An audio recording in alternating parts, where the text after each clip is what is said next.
No one will be given an SHS Best Student Prize for stating that Ghana's economy is in a comatose state. Yet too many self-styled experts are alleviating their poverties, telling us what is wrong without offering any prescriptions. Country broke, country no broke. We all there inside, we used to say. So we have no choice but to find answers to the economic problems of this country. Good evening and welcome to Tarzan's Take. As 2013 draws to a close, government has only just released the non-salary funds for the second quarter of this year. If the government has not been able to find money to do what it promised with its mouth to do in January, is there any point really in going through the pretense of laying the 2014 budget, let alone putting it before Parliament? My guest tonight is the one who holds the baton for getting Ghana's economy out of a quagmire. None other than the Honorable Seth Terpeh, Minister for Finance and Economic Planning in the government of President John Mahama. But before we sit down to square the circle of looking ahead when we are so far behind, we want to sort the wheat of our economic ills from the chaff of too much clutter. Okay, so now you come. On Thursday, November 14, 2013, the Minister for Finance and Economic Planning will present the government's budget statement and economic policy for 2014 to Parliament. This will be the second budget under President Mahama's tenure of office and also of the current minister. The run-up to the event, and indeed for much of this year, has been the incessant outcry and outpouring of doom and despondency about the economic health of our nation. The major agencies that oversee the management of our economy, namely the Bank of Ghana, the Ghana Statistical Service, and the Ministry of Finance itself, have indicated that government is likely to miss three of its most important economic targets for 2013, namely gross domestic product, inflation, and the fiscal deficit. There has been further adjustment in petroleum prices and transport fares in September. There is also the possibility of adjustment of utility tariffs in the fourth quarter. The uncertainty in commodity prices also pose risk to inflation. Although the inflation forecast has improved at this MPC round, the central path remains slightly above the upper limit of the target band. Barring any shocks, inflation could move back to the target range by the first half of 2014. The Institute of Statistical, Social and Economic Research, ISE, of the University of Ghana, has chipped in to say that our economy's growth rates for this year will fall to 7.2% from 2011's dizzy height of 14.4%. The appetite for borrowing by the government is so high, so that the government is borrowing at 22-23%. Now, why does government think that moral suasion alone would help in terms of asking commercial banks to reduce their interest rates? And indeed, why should commercial banks reduce their interest rates? I mean, it is almost as if you're telling any particular economic agent in the country you don't make profits. If indeed you're going to create business in the economy and you cannot drive to business just 2 hours to drive, the telephone don't work, if you cannot use the email properly because the internet connection is not very good, if you're a business person, what are you going to do? Is that productivity? Of course not. Your business is going to fail. So non-performing loans, the rate of non-performing loans is going to rise.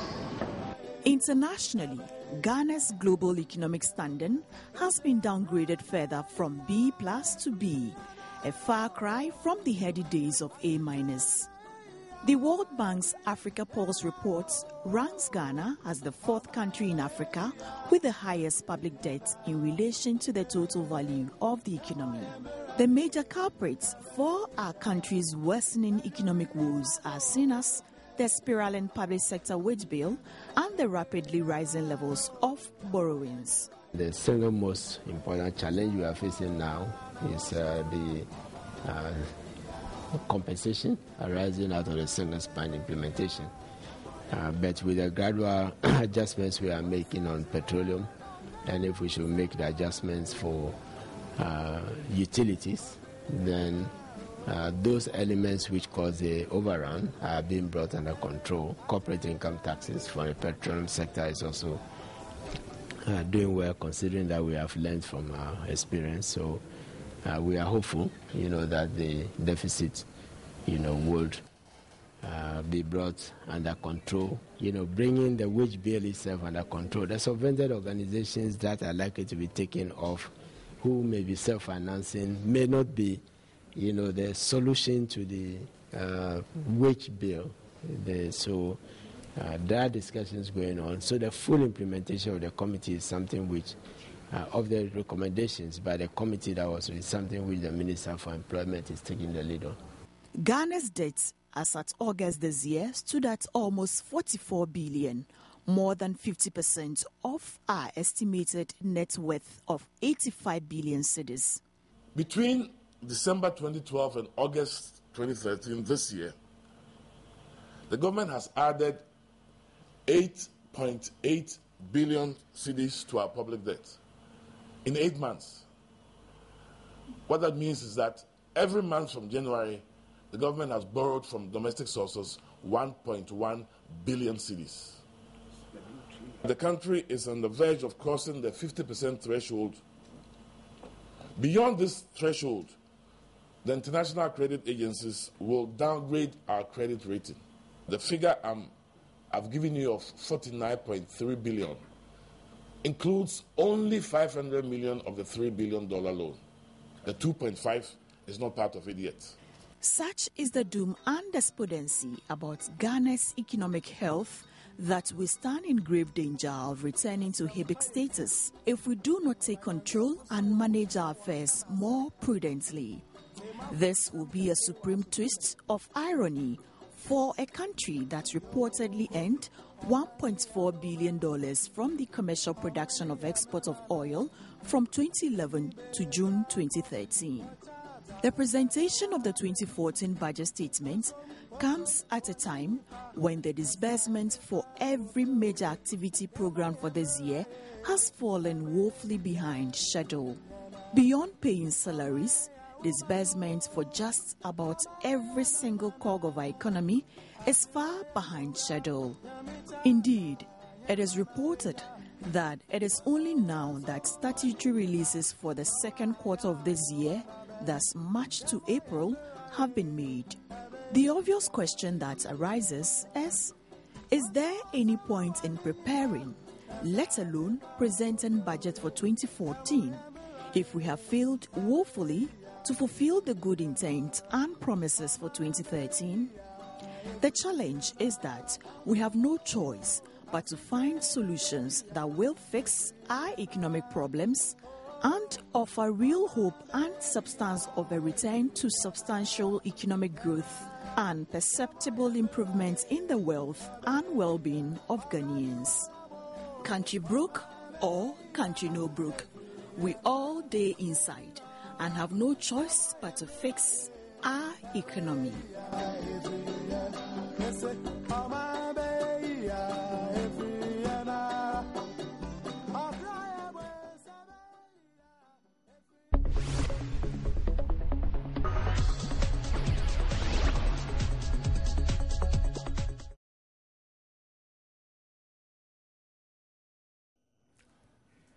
Welcome back. I think we've tried to show you what are some of the problems that we've been facing.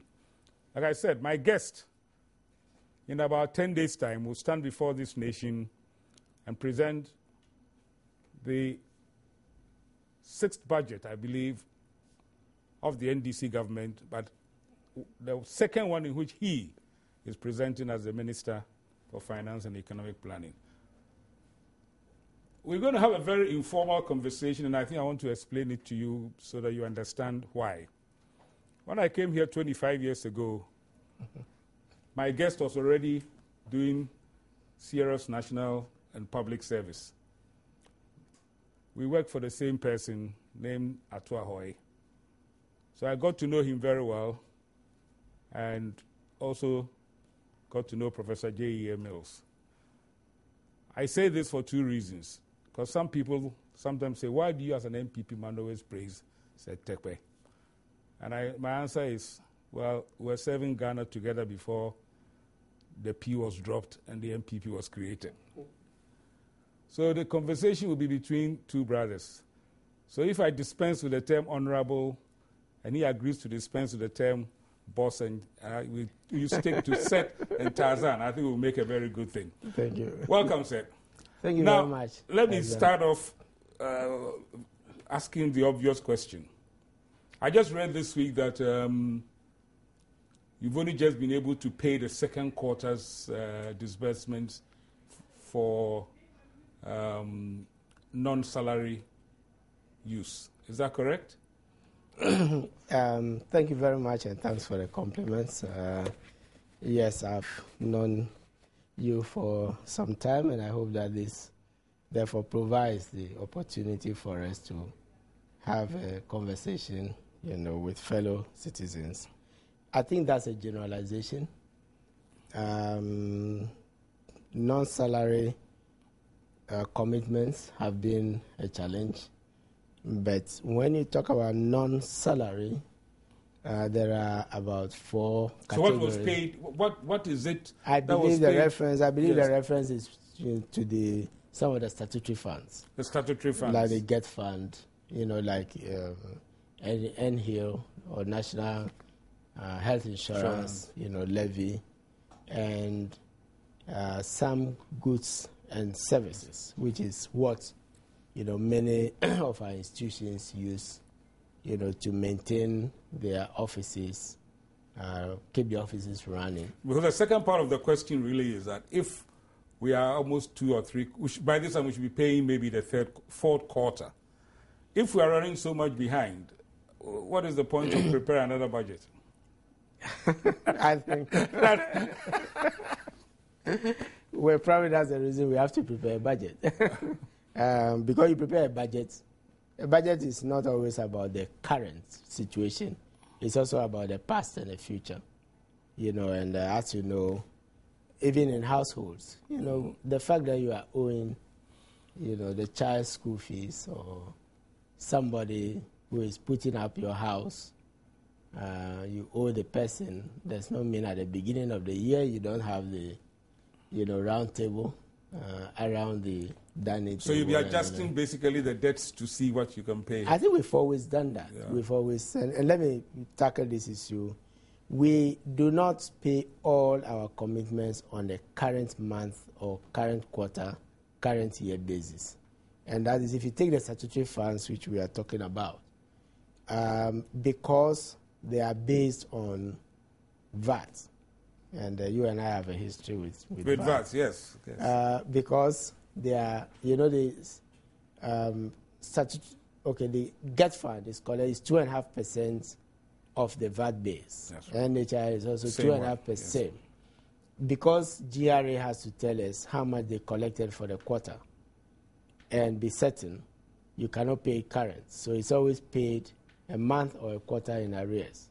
So at the end of the year, you definitely have some arrears which you are going to carry forward based purely on verifying the transactions. But I guess the real point you're making, is because we have had to pay so much in the last 3 years in particular, as a result of the migration on wages, as a result of the migration, we have had some challenges in remaining current with some of these payments. And it's not just the statutory funds. In fact, we have had some delays in payment for, say, subsidies, as mentioned, goods and services, and even for contractors who provide, services to government. But we have been making, payments. I think it's sometimes a bit, taken far, to say that, we shouldn't owe at all. But you admit that on the whole, the economy has been quite slow this year, and government being the biggest driver of the economy, I get a bit worried. Apart from the statutory, has funds for development activities been flowing? Yes, we have. We have been paying. At the beginning of the year, okay, let's put things in a conventional context. At the beginning of every year, GRA revenues are just coming in. That's right. There's often a tightness, so you borrow to pay, and then you make up and then you repay. This year has also been peculiar for 3 reasons. First, there was a long, drawn-out decisions of the Supreme Court, which keeps investors hesitant. I think that's a known, fact. But I must say that the economy performed because, thanks everybody felt that Ghana could pull through this. Nonetheless, there was some effect. The second one is in your own, specialist sector, energy. The breach in the Nigerian gas supply that was supposed to last 1 month. Lasted over a year. Lasted a year. Most of it fell into late last year and into this year. That also led to some slowdown in the economy because, we had to ration power. You recall Doomsor, nobody mentions that, in good humor. And then the third factor is sometime this year we experienced a slump in gold and gold prices. So I'm saying that there are reasons why the economy may slow. But I also like to say that I think we should not think that all is gloomy just because we are saying that we are pointing out to some realities about the economy. To grow at 7.4% against the global crisis, or a projected growth of over 7%, as Statistical Service has just told us, against the background of global crisis, against the background of the factors, domestic factors which I just mentioned, and against what the regional global performance, even of Sub-Saharan Africa, which is growing, and on the GDP base that has expanded 60% 2010 and has almost doubled in the last. I don't think that we should think that Ghana is. Yes. I'm going to take you through what you set out to do, but there was something that caught me when I was researching for this program. Yes. You titled last year's budget "Sustaining Confidence in the Future of the Ghanaian Economy." Yes. You suggested to me that there wasn't much expectation of. Maybe it was stabilization more than moving forward. But the other thing that also caught my eye is that sometimes, I read somewhere who said statistics are interesting. What they conceal is even more revealing. Interesting they said that. You're saying that there's growth, but if you talk to the average person in the country, everybody says things are hard.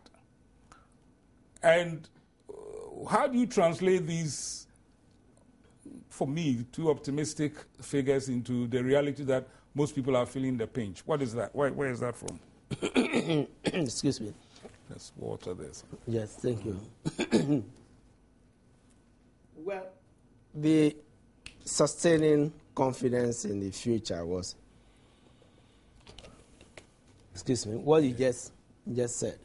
And let me put this in context. Ghana is in transition. Ghana has become a lower middle income. Ghana has a medium-term prospect, which everybody concedes. If we get it right, will be great. Ghana has been named among one of 7 or so countries, at 5, and even when you talk about 4 African countries, that could turn the corner, consolidate its lower middle income status into somewhere in the middle, and push forward. Our growth rates have been good. The growth rates are driven first by a service sector that's expanding, then by oil and gas. It is what we can do with all this. Let's bring the context. I went in and I researched, and I want us to go through the targets that you set. We're almost at the end of the year. Yes, but if you just let me give the background, why we were where we were.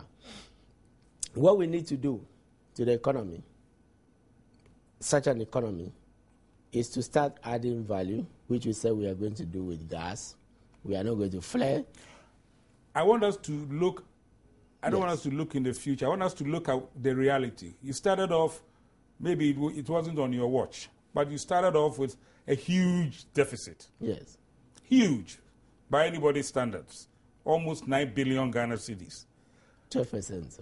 Well, the percentage for me, it's it's like the argument between the 12% and the 49% of GDP. My background is engineering, and I deal with the bald numbers. 9 billion, almost 9 billion deficit. You've had to borrow some more. The ones who know these subjects are telling me that we are just borrowing to pay back what we owe so we can borrow more and we get into a vicious cycle. How have you tackled that specific problem? Because it's coming at a time when there's a general and increasing worry about what people think is an abuse and rape of public funds and misuse of public funds. Because it's important we yes, that. It's very important. We, luckily, I think that we were quite transparent. We gave to the letter the amount why we had that overrun. Recall that the deficit, let me use 12%, sorry, or half of your of your 9 billion, if you like, was going to be the normal deficit. So we're going to end the budget in a deficit. Which always happens. Which always happens. Yes. So we had to explain the overrun. And I think we itemized it. We said that we had the overrun because we had paid more than we had anticipated on the single spine, which was a transformation of the public sector wage that was deemed necessary starting from 2006. In fact, as the president reminded us, starting in 1990s when we did PricewaterhouseCoopers or Rice Water. We've been going I remember Rice Water. Yeah, Rice Water, yes. Then we said, as a result of borrowing, to finish certain key projects, such as the Gang of Six or Gang of Four, which became Gang of Six, we had to pay more by way of interest. But it was for worthwhile borrowing to complete, those projects. Then we also gave some reason, grants and others, So we gave them. Right up until the third quarter of the year. Then subsidy. Okay, which we are correcting.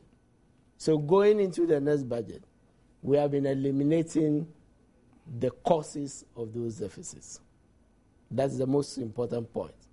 If you say that half of that is due to single spine, what exactly are you going to do about single spine? Because I think we can then go to Ho, the meeting that was held in Ho.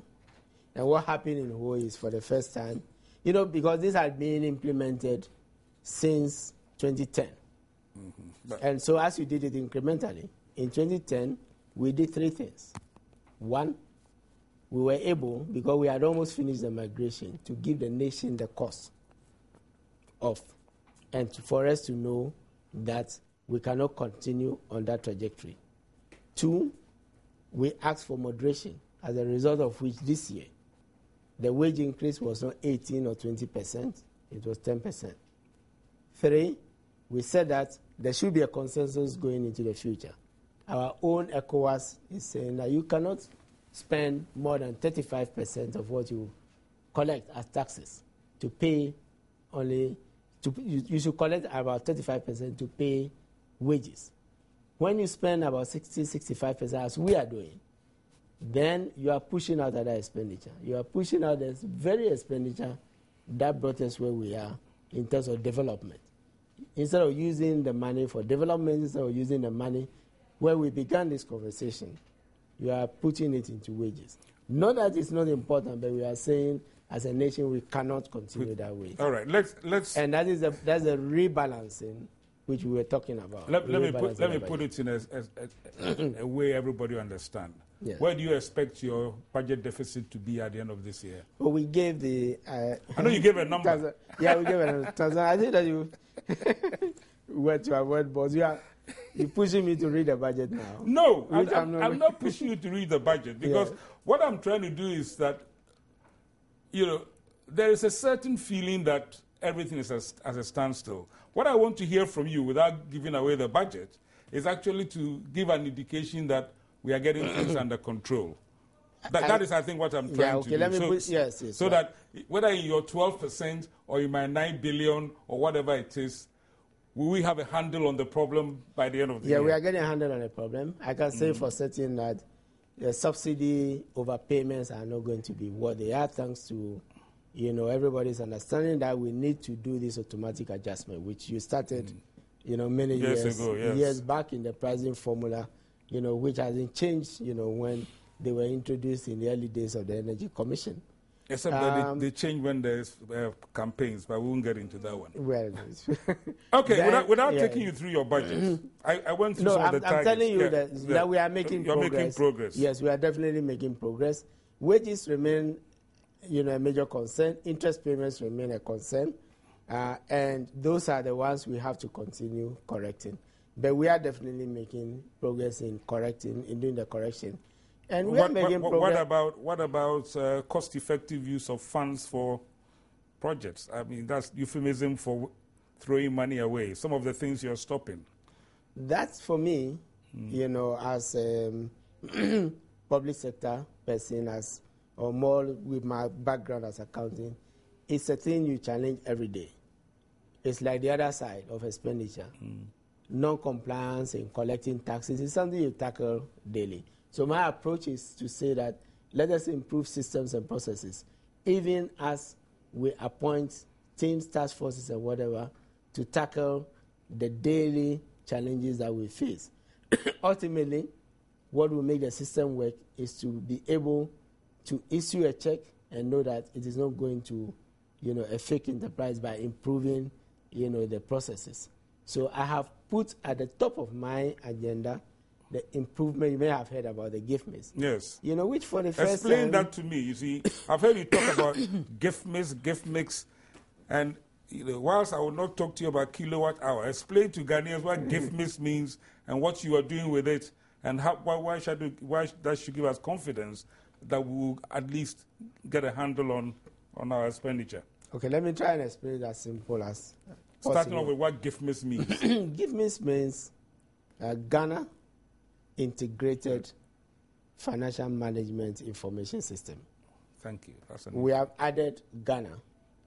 Otherwise, then you have IFMIS. So the system is known globally as IFMIS. Okay. So you can have KIFMIS, standing for Kenya. You can have GIFMIS, standing for Ghana. That's all that we've done. Okay. And it's a system that is based on a very fundamental principle. One that, in our case, when GRA collects money for our use, every use of that money must be recorded. And that means that you must have a means of tracking every payment, irrespective of where it occurs in the nation, to fulfill a constitutional mandate, which is to prepare a proper public accounts, which is what the Public Accounts Committee does. Put it in civilian language. Are you language, actually saying that people can no longer spend money unless the money is there? That is one objective. That's the budget end. That you are given a budget. And previously, because we did things manually and it was slow, you may be given 100 and you can spend 120, and before we realize it, we are in the next budget and we create a problem. Now we are putting the whole thing electronic. As you spend, if you spend 40 against your 100, it shows that you are left with 60. If you spend the next 40, you are left with 20. If you attempt to spend the next 30, you'll be cut off, because it will tell you that you can spend only 20, you can't spend 30, unless somebody gives you the waiver to say you can spend an additional 30. So that's how the budget. So the budget control is a bit tighter. So the budget control, and it's real life. Well, it's real life. That way, everybody knows that I have to, like a family. I'm going to school. I'm giving this amount of money. I have to manage it. Otherwise, daddy frowns, or mommy frowns. That kind of, the household. We have is that in implementation now? It is. We started this year. No, actually, the accounting has been in implementation since last year. For the whole of this year, you would have heard people saying that now we have to enter some transactions electronically. That is the deployment. We are putting the budget one in place, from November going into next year. So next year we would have put, as part of the preparation of the budget, we'll use that system. And in fact, as we speak, tomorrow we are going to talk to parliamentarians, because they are going to be the committees that are going to get used to this new system before the budget is read. So that is the principal approach, to say that for every penny that is allocated to a ministry, department, or agency, there should be a platform where it will be recorded, because then that helps the verification, which is something, which has been missing and which is a concern that you are expressing about waste, about people. So in other words, we are tightening the system to capture the transactions properly, so that if there's some malfeasance, we would all be able to know that malfeasance, yes. And the good thing about that system, when it comes on stream, is that like many businesses today, the minister will be given a report to show where am I headed with my budget. So that every week there will be a report progressively to show, and the other month, Cabinet will be giving a more regular report. As we speak, the controller used to prepare, manual reports. They are beginning to use the system to prepare, these reports. But then it also makes it, easier for our auditors, internal auditors, for example, to spend less time, because the whole thing is in the system. They are able to generate it. So this is what I mean by improving the system and the processes. Good. If we don't do that, people will still find a way around. We are improving the system. Yes. Wonderful. But your job is about collecting and spending money for our well-being. Nurses haven't been paid for 2 years. Teachers haven't been paid for 2 years. There's a lot of labor unrest. My view is that it's nothing to do with whether electricity is more expensive than candles. It has more to do with the failure to honor agreements reached. I think there are issues of morality as to whether you should be arguing about allowances. But there seems to be too much friction due to the failure to pay people the salaries they've earned or to honor agreements. I mean, where are we with that? Can we address the two components of what you have said? Separately, you can take it whichever you want. Separately. Yes. First, I don't think that we owe public servants their wages on a regular basis. What we often owe, which is not new, is new nurses and new teachers in particular. For 2 years. Being put on the payroll. Where there are instances where it has taken that long, but sometimes when you verify it, it's not. We are tackling that issue also, because, this conversation is about what we are doing to resolve, yes. Because you won't tell me the budget, although I was hoping that you will give me as part of the Give Me system, yes. As part of the Give Me system, we are answering the basic question. Excuse me. Is the controller also the human resource manager for government? And our answer is no. The one who employs on behalf of government is the Office of Head of Civil Service. And the one, or the Public Services Commission. They are the bosses who employ, including, everybody, once you are in the public service. These are the two institutions. You and I remember, because that office used to be not too far, the Establishment Secretariat. I know that, yes. The Establishment Secretariat had a file for everybody who entered the service. And when you go on, when you are recruited, they know. When you go on leave, they know.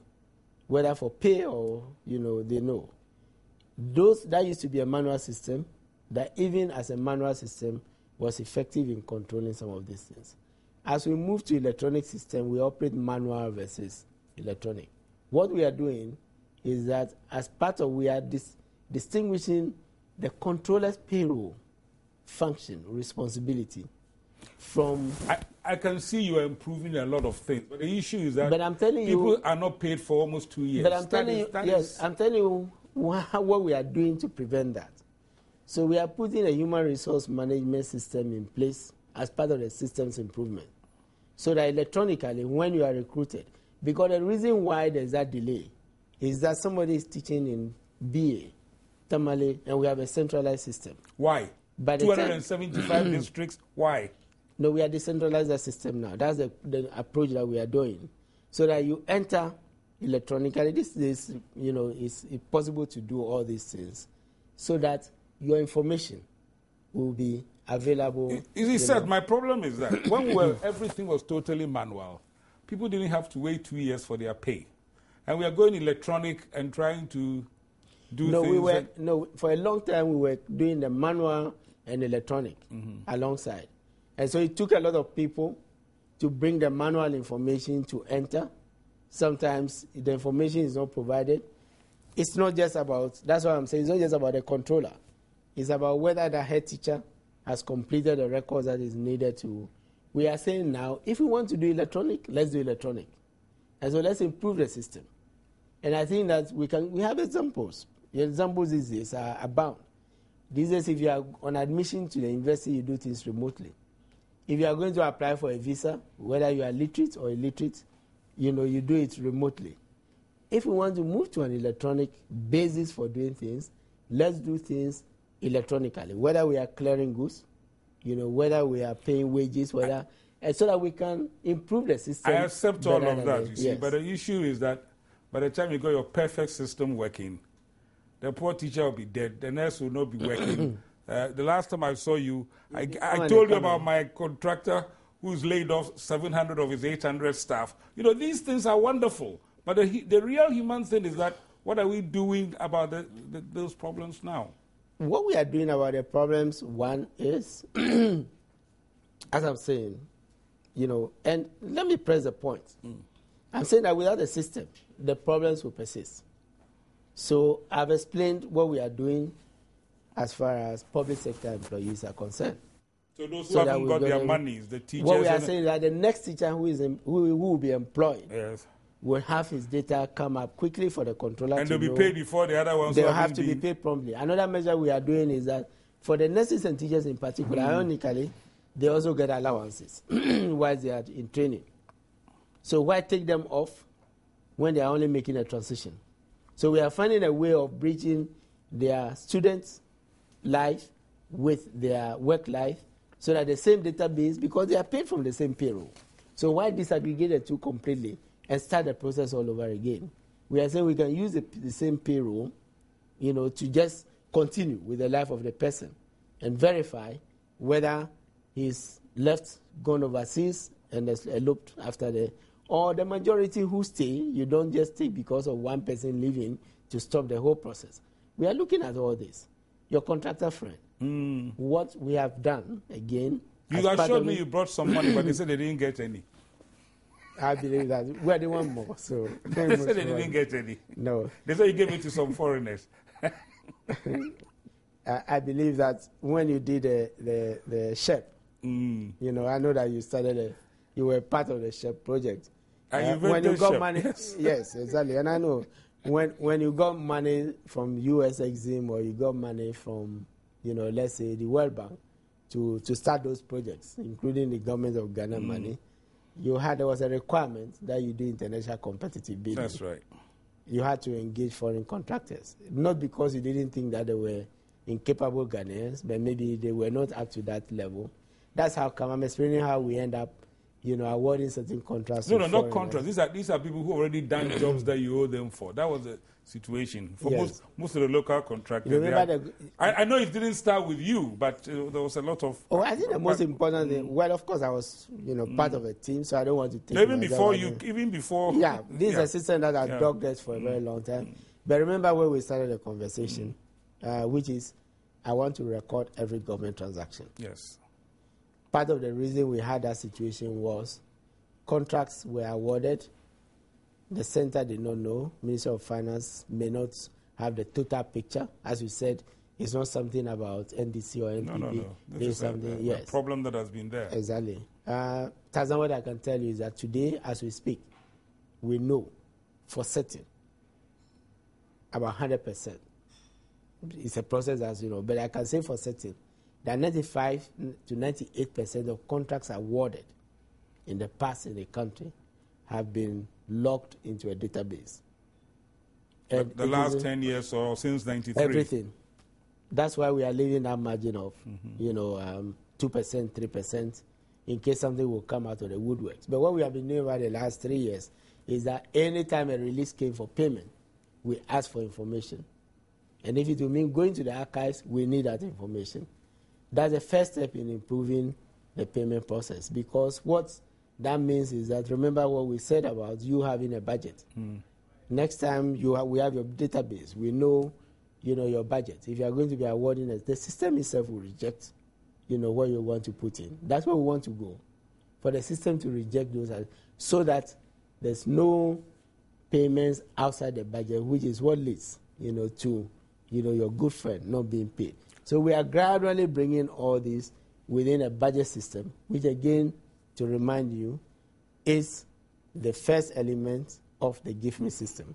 Okay. The second element is what the controller does when she pays. It's not a lady, so when she pays. Let me try to, without letting you disclose what is in your briefcase, where will we be at, let's say, in relation to how much of our money is going to pay wages? Because I start off with wages because I know and that at home or some place there was a disagreement between you and your boss. I don't think there was a disagreement. Where you said single spine had to be looked at, and he said it has come to stay. How much of next year's... Can I explain that? No, I think I explained... Explain it. Yeah, I explained in this very studio. I think that we need to put that to rest. Mm-hmm. And I read from His Excellency's statement, where he used the very words I was repeating. He started first by saying the trajectory is unsustainable. Mm-hmm. So he was saying that the way forward where we are going is not sustainable. Mm-hmm. That's what I repeated when I did to show why. And he even added that his finance minister will tell Ghanaians why it's not sustainable. But he made a second point, which is where people thought I had contradicted him. Yes. And that was when he joked about rice water. He said, nonetheless, we have been attempting to rationalize the public sector wage for many years. Yes. And therefore, we are not going to give up on this one. If there's a problem, let's resolve it, instead of starting all over again. That's his second part. Yes. So in saying that it's not sustainable, he says that let's also keep faith with what we have just introduced, which is a single spine, and do a correction. And then he asks for that consensus on the way forward. Where do you... We are not going to, in answer to your question, having clarified this, yes. We are not going to be within the limits that we say. I think I'm able to say that because we've said that already, yes. To Ghana as part of the update that we gave about a month ago. That you have more money for development in your next budget. We have more money for development, but the point is that, unfortunately, we are not going to be able to bring the wages and interest payments in particular within what we estimated in the budget. I hear very little talk. I am of the view, and I believe in the school, that you must pay competitive wages to attract the best public servants. Yes. But I hear very little talk about productivity. And I have, I worked in the ministry for about 3 years, and I've been part of the budgetary process, and I read your budgets for the last 2 years. When you look at what is put there as the output from the various sectors in relation to the 600,000 people in the public service, yes. I said to myself, no, most people are being paid for doing nothing. Why aren't we putting an accent on productivity? I think Ho had a lot of productivity. Pardon? Ho, the Ho Forum, had a lot of productivity. Translating it into... Actually, an element of the single spine is productivity, where productivity indices that we have now will be improved and new ones will be brought into play. So there is going to be some work done on productivity of the public service. But I think you made a very important statement, which is we shouldn't lose sight of it, that you need to pay public servants well. Yes. And therefore, we are always at pains to say that by saying that we are spending too much on wages, doesn't necessarily mean that we are saying that we should not pay public servants well. No, the two go together. Exactly. This is where this whole thing started. Mm-hmm. When we're losing nurses, we're losing doctors, we're losing... So the program was well-intentioned. We are only saying that we are heading towards a place where we didn't intend to be. I think that there's going to be, as part of the human resource management system I spoke about, when you are putting a human resource management system in place, and this is the responsibility of the Public Services Commission Office of it, and I would hope that they would address the nitty-gritty, Are you considering another PAMSCAD? PAMSCAD was a bribe to let people leave the public service. It was an incentive. All right. half empty versus half full. Are you your current organization from which you've taken a leave suggests that our wage bill is too high? I mean, are we really going to look at, because I really still do think that there's a lot of hands doing very little, and we can eliminate those hands probably through natural attrition and continue to pay people to attract the best people. You know, let me tell you why. I'll give you an example which worried me. We entered the peer review system to showcase our good governance, etc., etc. Yes. Not only is the office still running 10, 12 years after the event, I read somewhere, and I don't know whether it was implemented, that they were going to set up district offices of this. Does that make sense to you? This is a kind of... I think that the productivity element will come, and it has to come. And, you know, it also goes to even the term establishment. You know, that traditional term establishment, which we must bring back, which is being brought back, you know, relates how many people can do a job effectively. Where the organization is broken into units, and there is what you and I know, job description, job specification for each position that is established, and the numbers are related to this. In other words, you are employed only when there is a job for you to do. That process is going to to be strengthened. It is done in some parts of the public service, not across. You know, promotion are going to be based on performance, evaluation, and whatever. These are what, you know, the Public Services Commission and the attrition that you're talking about. We do have it in principle. We do still apply it. In that, over the last 3 years or so, we have said that agencies should fill only when there is, you know, attrition. Even that is going to be improved, because that is not enough. You may have 200 people more. You know, let me spend the last 5 minutes talking about business, because we don't talk about business. All this is a waste of time. They create the wealth of this country. Yeah. They think you are overtaxing them. They think you are putting too many. I know it's not you, but they're becoming uncompetitive, and therefore, in effect, we cannot depend on services if we don't support the productive, value-added sector of this country. What are you listening to them, and how do you intend to address their issues? We are listening to them. First, let me say that I am pro-business. My background is business, commerce.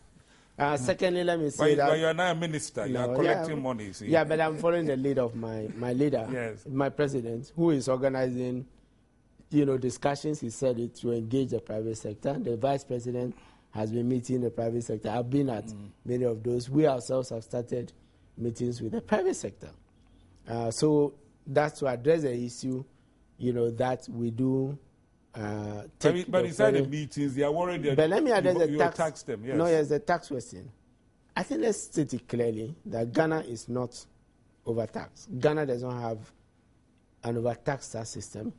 And you do recall, we worked for the same gentleman as you said, Mr. Tuahoe, the reforms that he started, where he even had a bet, many people, and this is true. Many people think it's just something which was concocted. Had a bet, you know, with a World Bank official that he would be able to reduce the tax rates from the top marginal rates and corporate rate from about 60-55% to 30-35% and still not lose money. Yes. And we did it. Yes. In other words, and we reduced it further. You recall that during the MPP era, the tax rates went further from 35 to 25%. Yes. Any country, and you'll agree with me, with a corporate income tax rate of 22.5%, it's not taxed. It's not heavily taxed. We are part of the common external tariff in West Africa. We are no longer having super tax rates of 200%, 150% as we used to have. Of course, the exchange rate has also shifted. So we are, in that respect, Ghana is respecting the common external tariff, the 15%, 20%, which is common for many developing countries' tariffs. Let me give the third example. Our VAT rate of 15% is among the lowest in Africa. It's usually 17.5%. 20%, 22.5 or 25, which is where our sales taxes used to be before we reduced them as a precondition for. So the notion that somehow Ghana had a severe tax. I don't know about notions. I'm talking about the perceptions. You know, I've interviewed business people and I'm addressing the business people and telling them that no, we don't. And how are they looking at it? But there are challenges. There are challenges. When you go to the port and you want to clear goods, for example, there are other fees. Yes. Of course, it's the same government. So people take, when all those fees are added on, sometimes including the clearing agent's own fees are taken as, as taxes. But those are good, so the ECOWAS, that, about 20 of them. But I'm educated. Ghana Standards Board, Customs, who allows all kinds of useless things. Sure, but I'm saying that they're not always useless. Some are fees for the services that they render. And people see all these as tax. And I'm telling them that they should distinguish those things.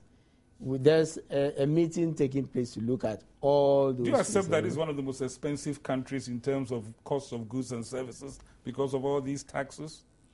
But I just told you that our taxes are not. So if you take it on account of taxes, those things you are add on to. No, other countries. For importers. Remember we are part of the common external tariff. Even some of those fees, you cannot just charge them. You cannot impose levies, for example, which resemble taxes. No, it will not be allowed. Let me address one issue. I do concede that we view taxes also as, a fiscal handle. And when you have challenges like what we have currently, you don't tackle it from only expenditure, you tackle it from revenue. So we impose, let's say, 1% levy, 5% fiscal stabilization. Fishing nets and cutlasses. Come on. No, I mean, that is, it's 1%. So even if you added, but my point is that even if you added 1% imports or 2%, let's say on a VAT of 15%, 17%, it's still not 25%. It's still not 22.5% as other countries have.